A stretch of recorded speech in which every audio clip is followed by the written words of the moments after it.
If you bought a drone, chances are it came with a set of these ND filters. But many drone pilots aren't entirely sure what they actually do or when to use them. By the end of this video, you'll know exactly which ND filter to use every time you fly. When I first started flying drones, ND filters were something I'd heard about but never really used or properly understood. But these days, I rarely take off during the day without some grade of filter fitted. To understand ND filters, we first need to understand how cameras control light. Every camera controls exposure in three ways: aperture, shutter speed, and ISO. Aperture controls how wide the lens opens. Shutter speed controls how long the camera sensor is exposed to light. And ISO controls how sensitive the sensor is to that light. The challenge with most drones, including the DJI Mini series, is that the aperture is fixed. So unlike many traditional cameras, we can't adjust the aperture to control exposure.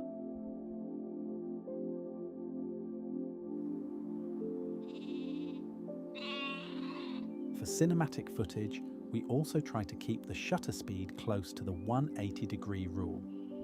So if we're filming at 30 frames per second, the shutter speed should be around 1/60th of a second.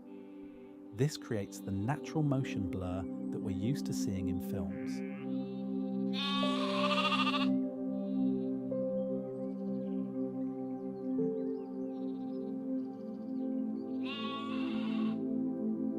So if aperture is fixed and shutter speed is set for cinematic motion, how do we control the light? That's where ND filters come in. ND stands for neutral density.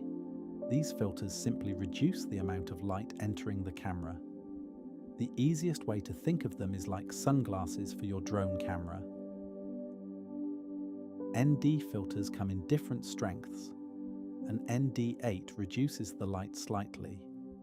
ND16 and ND32 are useful for brighter conditions, and stronger filters like ND64 or ND128 are designed for very bright sunlight. The brighter the conditions, the stronger the filter you'll need.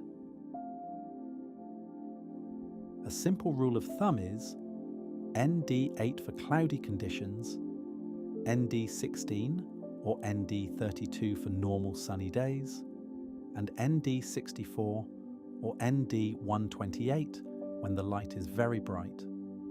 The aim is simply to reduce the light enough to keep your shutter speed close to the 180-degree rule.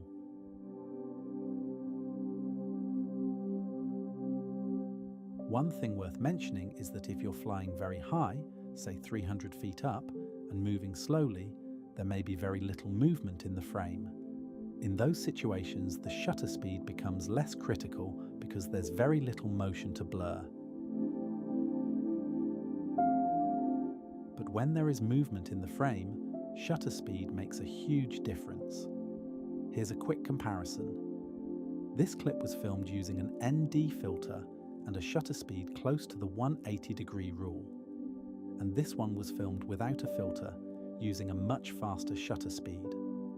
Notice how the faster shutter freezes every movement, while the slower shutter creates natural motion blur.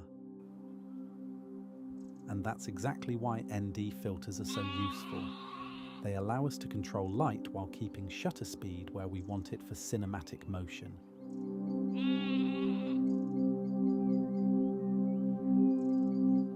If you'd like an easy way to work out the correct ND filter, I've built a free ND filter calculator you can use on your phone, together with a quick reference PDF guide.